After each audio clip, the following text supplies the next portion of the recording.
carrière d'ingénieur civil des ponts et chaussées formé à Polytechnique ne le prédestinait pas à devenir romancier. C'est pourtant le cas avec Les Guerrières, troisième roman de Bernard Gantois. Bonjour Bernard Gantois. Bonjour Martial et bonjour les auditeurs.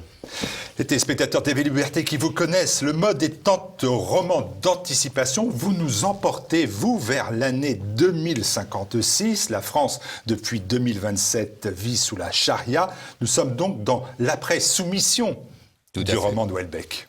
Oui, alors en fait, j'ai écrit ce roman parce qu'un jour, un journaliste, certainement plein d'euphorie, a dit à la radio que un président de la République, dans le roman que vous venez de citer, musulman, était élu et que tout allait bien. Et cette réflexion synthétique et binaire m'a fait penser qu'il faudrait écrire un jour pour quelque chose sur l'inverse, c'est-à-dire un président de la République musulman est élu, et ça ne va pas si bien que ça. Tant et si bien qu'au bout de quelques années, la France et l'Occident en général tombent dans la charia, précédant de peu l'Occident en entier, États-Unis compris. Alors, nous sommes dans l'après Houellebecq, c'est-à-dire que véritablement nous sommes dans un cas différent, c'est-à-dire que le personnage élu par les Français n'a pas le même caractère probablement que celui du roman précité. Mais ça ne se passe pas bien. Et ça se passe très mal, ça se passe même très très mal, c'est-à-dire il y a toutes les circonstances d'une guerre de religion dans laquelle ceux qui n'ont pas peur de mourir rentrent comme dans du beurre dans ceux qui ont peur de mourir. Parce qu'avant 2056, donc entre 2027 et 2056, la France islamique, voilà, sur 30 ans, oui. Elle s'est faite, mais elle s'est faite avec des heurts. Il y a eu des partitions, puis des guerres civiles, des massacres, l'éradication du clergé. Disons que malgré les circonstances ayant permis à l'islam de préparer le terrain, si j'ose dire, il y a quand même eu quelques résistances, notamment en Bretagne et dans quelques régions ayant une forte personnalité. Cet islamisme conquérant, ça ne va pas sans rappeler, bien évidemment, des événements dans l'histoire de l'Europe. Et puis aussi, cette éradication du clergé, c'est dans l'histoire de la France. En gros, c'est le XVe siècle sans Vienne et sans Budapest. Donc, ils sont venus, et puis, comme les forces de résistance, la résistance est morale, était fortement amoindrie, sauf de la part de quelques cas particuliers. Comme par ailleurs la spiritualité occidentale avait totalement sombré dans un athéisme et dans un matérialisme conduisant à un individualisme total, ce qui est à peu près le cas de la société qu'on connaît aujourd'hui, que nous connaissons aujourd'hui. Évidemment, n'ayant plus aucune structure spirituelle, ceux qui en avaient une de structure spirituelle sont rentrés sans trop de difficultés et ont accompli leur conquête.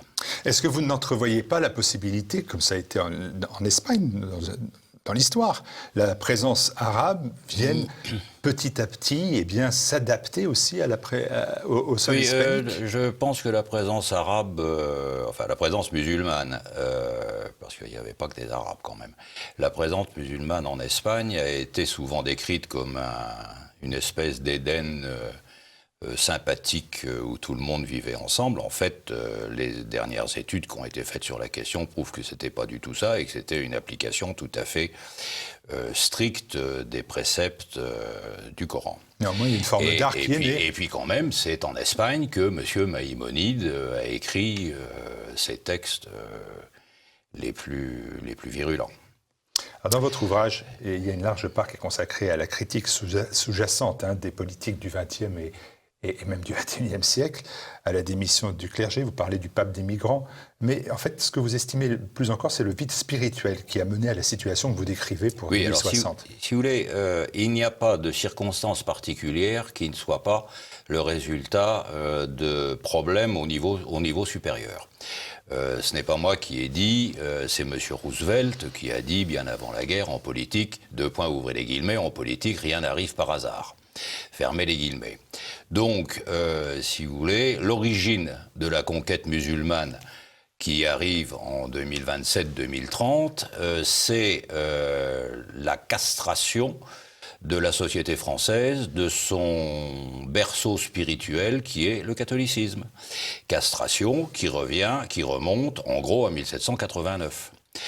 Et je crois me souvenir que M. Rousseau, Jean-Jacques, en 1762, a sorti un bouquin qui s'appelle Le Contrat social, qui est un des piliers de la République, puisqu'il a fait un succès d'édition au XVIIIe siècle avec son bouquin digne des bouquins de Zemmour aujourd'hui. Et dans ce livre, je crois de mémoire que c'est dans le livre 8, chapitre 4, qui s'intitule « La religion civile », dont 3 siècles après, M. Payon parlait également. Dans cette allusion à la religion civile, M. Rousseau dit que le meilleur système qu'il connaissait, c'était celui de Mahomet, qui avait parfaitement lié l'aspect politique de la société à son aspect religieux. Alors ceux qui pourront... Enfin, c'est facile à vérifier, on peut télécharger le livre en PDF sur Internet et on se reporte au chapitre qui s'appelle « De la religion civile » et on tombe très facilement sur cette citation qui montre quand même que la Révolution avait un tropisme vers cette union étroite du politique et du religieux que définit l'islam. Si l'Europe est sous domination islamique, je reviens au roman Les Guerrières, publié chez Oui, Via parce que Romana. là, on est un peu tombé dans l'histoire. Voilà. Alors, il y a le 10 septembre 2027, il y a eu la chute de Rome, mais on s'aperçoit quand même, et c'est une information importante dans l'ouvrage, c'est que ce n'est pas l'ensemble du monde qui est tombé sous le joug de cette dictature, de cet islamisme conquérant. Il y a des pays qui ont résisté. Ceux qui n'étaient pas totalement désarmés spirituellement, c'est-à-dire qui n'avaient pas mis à la poubelle leur histoire il y a quelques siècles, se sont dit, en voyant les progrès de l'islam en Occident, qu'il fallait prendre quelques précautions. Alors il y a 3 pays, 3 grands pays, la Russie, la Chine et l'Inde, qui ont pris des précautions sous la forme de l'édification d'un mur tout à fait infranchissable, les protégeant de l'Occident devenu islamique. Et ce mur pratiquement infranchissable les a quand même sérieusement protégés. Et puis ceux qui étaient déjà, les musulmans qui étaient déjà à l'intérieur de ces 3 pays, et je crois que les événements qui se passent actuellement en Chine avec les Ouïghours, c'est que j'ignorais quand j'ai écrit le roman, sont une projection un peu de ce qui se passera. Ces 3 pays ont pris de grandes précautions pour éliminer les risques que représentait cette population éventuellement dangereuse. Alors, le renouveau spirituel en Russie, il est exact, il est avéré, il se démontre par la construction d'églises, voire même de cathédrales. En Chine, c'est quand même moins le cas. En Chine, les temples s'appellent Apple et les autres temples sont vides. Je ne suis pas tout à fait d'accord. La Chine est quand même une civilisation qui a 2500 ans, un peu comme nous. Hein. Et comme nous, elle a subi les folies de ceux qui croient au paradis sur Terre.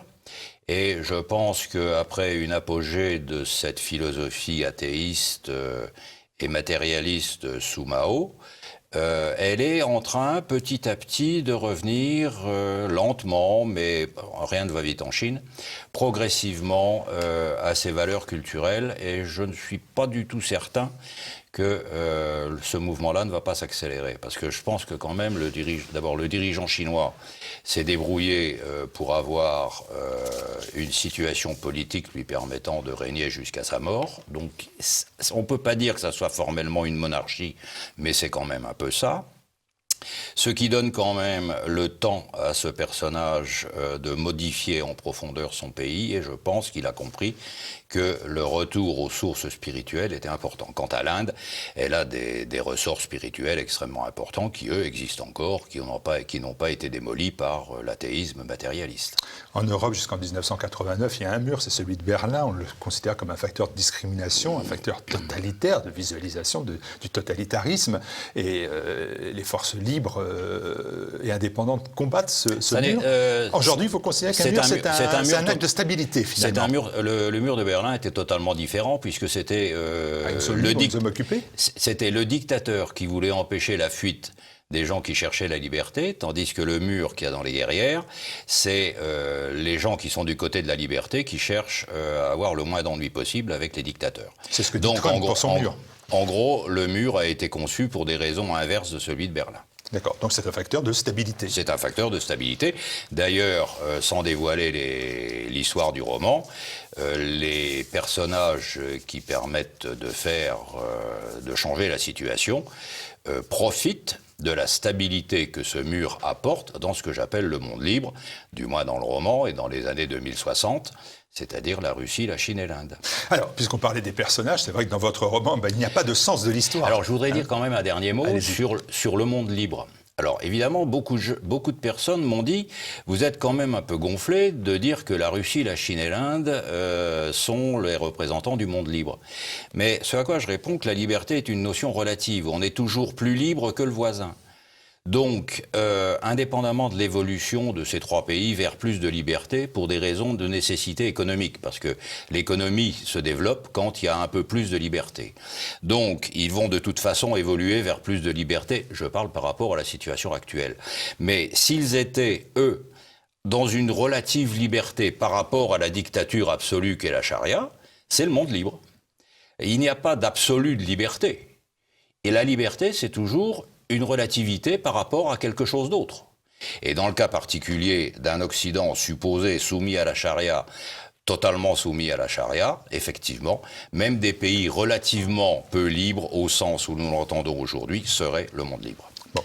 Donc dans ce roman, je reparlais de personnages. Et ces personnages, ce sont les hommes qui font l'histoire. Là, en l'occurrence, ce ne sont pas des hommes, ce sont 4 jeunes filles, dont l'héroïne, c'est Marie, se font un pacte de sang pour libérer la France. Ils le font avec un choix qui est très précis, c'est celui de la Bretagne. Et là, je me disais, c'est bizarre, parce que c'est quand même pas vraiment une région de résistance depuis au moins 2 siècles, si on accepte bien évidemment la période de l'occupation allemande, bien sûr. Oui, alors, pourquoi la Bretagne ? D'abord, je savais dans la trame du roman que la mer serait importante. Donc il fallait une région maritime. Bon, et les côtes françaises sont quand même plus faciles pour, disons, se battre en Bretagne qu'en Méditerranée, qui est quand même une mer fermée, enfin, qui est plus proche des origines de l'invasion. Enfin bref, donc la Bretagne s'imposait. Donc j'ai pris 3 héroïnes qui étaient des jeunes filles bretonnes, et puis une 4e qui est d'origine précisément de l'envahisseur, qui a un très fort caractère, raison pour laquelle on l'a envoyé se former un peu en Amérique avant que la charia n'y débarque également. Et à son retour d'Amérique, elle ne s'était pas vraiment arrangée, vu de ses parents. Et donc, elle a commis un geste extrêmement grave pour éviter un mariage forcé avec quelqu'un qu'elle n'aimait pas et à un âge un peu prématuré. Donc, elle s'est enfuie et puis elle a rencontré un peu, après diverses pérérinations, les 3 autres. Elles sont devenues amies et elles ont effectivement juré de consacrer leur vie à arrêter cette situation. La reconquête dans votre esprit, dans leur esprit à elle se veut essentiellement pacifique. Elle se fait à partir des familles, elle se fait à partir des cellules, avec un travail patient, un travail de renseignement. Ben là, ça va encore rappeler, bien évidemment, des faits historiques. Oui, je pense à la vraie résistance de 40 à 45. Quand on est un groupe de 4 jeunes filles ayant un peu moins de 20 ans, il est quand même difficile d'envisager une reconquête avec des blindés et des kalachnikovs. Donc, et par contre, elles étaient jeunes. Donc, il fallait un moyen consommant du temps, mais ne consommant pas, si j'ose dire, de la violence. Donc, elles s'y sont prises avec beaucoup d'astuces, beaucoup de persévérance, beaucoup de coquinerie quelquefois, et beaucoup de chance et beaucoup d'aide de la Providence. Elles s'y sont prises d'une manière intelligente qui leur a permis, après quelques dizaines d'années, d'arriver à leur fin. Vous pensez vraiment qu'il n'y a pas de sens de l'histoire, que ce sont les hommes qui font l'histoire ? Que chacun a la capacité en soi de révolutionner les choses. Il n'y a pas de sens de l'histoire. Il n'y a pas de sens de l'histoire au sens marxiste du terme. Mais il y a un sens du monde au sens religieux du terme. C'est-à-dire il y a un début et une fin. Alors évidemment, je suis totalement opposé à la vision du sens de l'histoire de M. Marx, ça c'est clair, mais il faut quand même pas oublier qu'il y a un sens eschatologique entre, disons, la création du monde et la fin des temps.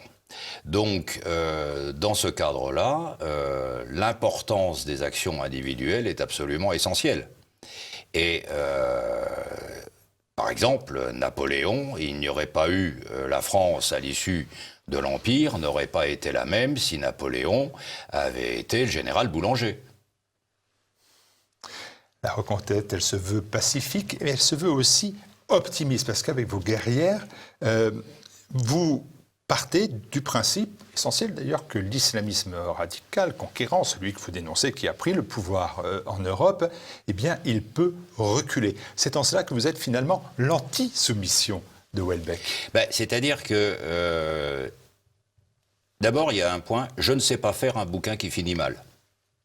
C'est pas possible, c'est contraire à mes circonvolutions intellectuelles. Vous auriez pu travailler chez Disney. Comment ? Vous auriez pu travailler chez Disney. Oui, enfin ça, c'est pas sûr. Pour d'autres raisons. Bref, donc, il faut au moment où ces 4 jeunes filles passent ce contrat, font ce serment, il faut qu'elles aient un optimisme à toute épreuve. Il faut qu'elles aient un stock d'optimisme, des camions d'optimisme. Et donc, toute leur action est basée sur le fait, malgré les ennuis, parce que des ennuis, elles en connaissent quand même quelques-uns qui sont un peu sévères, il faut quand même que malgré les ennuis, cet optimisme demeure. Si l'optimisme ne demeure pas, et si, au-delà de quelques coups de cafard temporaires, il y a une perte réelle et durable de l'optimisme, on n'y arrive pas.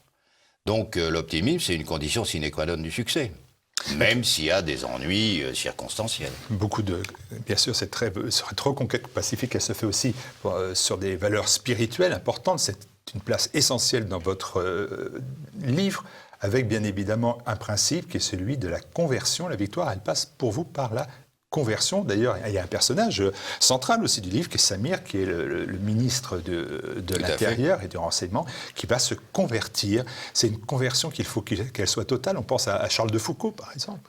Oui, alors si vous voulez, là aussi, on m'a fait des reproches des liens qui s'établissent entre l'une des guerrières et Samir. On m'a dit, vous défendez la théorie, alors c'est un abbé qui m'a dit ça, vous défendez la théorie de la fin justifie les moyens. Et c'est pas du tout ça. C'est pas du tout ça. L'affection qui naît entre Marie et Samir est envoyée par la Providence pour permettre d'ouvrir la porte, précisément, beaucoup d'années plus tard, à la conversion de Samir, qui sera quand même un point clé de la fin du combat et de la victoire. Et donc, il ne faut pas comprendre cette affection, puis cet amour qu'il y a entre les deux personnages comme une démonstration du théorème que la fin justifie les moyens. Il faut comprendre ça comme quelque chose qui a été envoyé par la Providence pour permettre une action et des conséquences conduisant à l'issue heureuse du roman. J'évoquais Charles de Foucault. Il a été déclaré bien heureux, vous le savez, par le pape Benoît XVI, le 13 novembre 2005. La reconquête, elle va aboutir à la remise à plat aussi de la hiérarchie de l'Église. Il y a eu des prêtres qui avaient accepté, d'autres qui avaient été réfractaires, là aussi, un rappel historique. Et il y a un retour d'un pape, parce que le pape, sur le trône de Pierre, pendant des années, le trône a été vacant, et c'est un pape qui va s'appeler Benoît XVII. Et j'ai envie de vous dire, Benoît XVII, pas François II. Oui, bon, là, on ne va pas tomber dans les polémiques actuelles. Non, je note que c'est J'aurais pu aussi l'appeler Jean-Paul III, vous l'avez appelé Pie XIII. J'aurais pu l'appeler Pie XIII, mais XIII, c'est pas un chiffre que j'aime. Ma question, elle est simple. C'est est-ce que vous l'auriez pu l'appeler François II ? Non, absolument pas. Pourquoi ? C'est pas une polémique, je trouve simplement. comment dire, finalement, l'effondrement du monde occidental qui se produit petit à petit quand même est basé sur le vide spirituel dont je parlais tout à l'heure. Ce vide spirituel correspond essentiellement à l'individualisme, au matérialisme et à leurs conséquences, commençant par Marx et tout. Et on s'aperçoit que ce sont en fait les armes essentielles d'un autre phénomène qui s'appelle le mondialisme. Mondialisme qui utilise quelques armes diverses et variées. Et comme par hasard, les armes du mondialisme, j'en prends une au hasard, le réchauffement climatique, correspond au fantasme du pape François dans Laudato Si. Donc, si vous voulez, en regardant... j'ai d'ailleurs un jour écrit une lettre ouverte au pape François, qui n'a jamais eu de réponse au demeurant. Mais enfin bref. En regardant l'action quotidienne du pape actuel, Je me demande s'il n'est pas un peu plus préoccupé par le mondialisme et la création d'une nouvelle religion qui ferait une toutouille infâme entre le catholicisme, le protestantisme, l'islam, le bouddhisme, le confucianisme, les adorateurs du renard rouge et tout le reste, de façon à ce que le monde du mondialisme, dirigé par Wall Street, ait une religion unique, et on retrouve Rousseau. Il faut un système politique, le mondialisme, et une religion civile, en l'occurrence celle dont le pape François est en train de semer les graines. Voilà, donc pas de François II, mais bien un Benoît XVII qui remonte sur le trône de Pierre. Et puis, le retour de la France s'illustre aussi par le retour à un système politique, vous venez de l'évoquer, un système spirituel, mais aussi un système politique. Et celui-ci, vous en faites un choix très précis, il s'agit du retour de la monarchie. Il n'y a pas d'espoir sans monarchie, à bas la République. Absolument, absolument. Écoutez, c'est pas difficile. Tant que la France a été dirigée par des monarques, c'est-à-dire par des rois héréditaires, la France s'est agrandie, a augmenté sa puissance, a augmenté son pouvoir. Et puis quand la République est arrivée, elle a commencé par casser l'essentiel avec ses guerres républicaines et les guerres de Napoléon. Et puis on voit depuis Napoléon que ça s'arrange vraiment. On s'est tapé 3 guerres qu'on saignait à blanc le pays sur le plan humain. Et puis maintenant, on a des politiciens qui sont tous à la botte de Washington. Non, mais on ne peut pas dire ça, Bernard Gantois. La Première Guerre mondiale, c'est une république contre une monarchie. Non, la Première Guerre mondiale, contre une monarchie. Non, la Première Guerre mondiale, c'est nous qui l'avons déclarée. À des monarchies. Donc le système monarchique ne nous a pas préservé ni l'Allemagne, ni l'Autriche, ni tant d'autres. Oui, mais le seul qui ne voulait pas la faire, la guerre, avant qu'elle se déclenche, le seul qui ne voulait pas la faire, la guerre, c'était quand même bien l'empereur d'Allemagne. Hein? Et et si vous regardez le déclenchement de la guerre de 1870, qui est en fait à l'origine d'une part non négligeable des causes de la guerre 14. Cette guerre de 1870 a été déclenchée par la France, qui a déclaré la guerre, parce qu'on avait un ministre des Affaires étrangères et un Premier ministre qui n'a pas été foutu de le contrôler, qui ont été assez stupides pour tomber dans le piège de la dépêche d'Ems. 70, la France, ce n'est pas une république. L'Allemagne, ce n'est pas une république. L'Autriche, ce n'est pas une république. Mais 70, quand même, il ne faut pas oublier que les républicains, les Gambetta, les Jules Ferry, déjà à l'époque, n'avaient qu'un souci, c'était de dézinguer ce pauvre Napoléon III qui était bien malade. Donc, ils y sont arrivés. Donc la monarchie, c'est la condition sine qua non de la survie de notre nation. Et puis la France est la fille aînée de l'Église, et tant qu'elle refusera cette caractéristique, eh bien en quelque sorte ça ira mal. Parce qu'il faut quand même reconnaître que depuis la fin des guerres napoléoniennes, la France ne fait que décliner. La période que nous vivons aujourd'hui étant quand même l'atteinte d'un certain minimum dans la pression, n'est-ce pas? Et la seule manière qu'elle reparte, c'est de repartir sur des bases spirituelles convenables. Eh bien, écoutez, il suffit de trouver ces bases spirituelles et politiques. Elles sont cachées, mais assez visibles, dans le roman Les Guerrières chez Guy Romana. Je n'écrirai jamais un bouquin qui n'est pas, enfin surtout si c'est un roman, qui n'est pas un fil rouge. Je n'écris pas des bouquins pour raconter des histoires. Je raconte des histoires pour passer un message. Donc, que ce soit celui-là ou ceux qu'il y a eu avant. Bon, eh bien, écoutez, le message, j'espère qu'il est passé. C'est aux éditions Via Romana, Les Guerrières. Merci Bernard Gantois. Eh bien, je vous remercie et au revoir les auditeurs.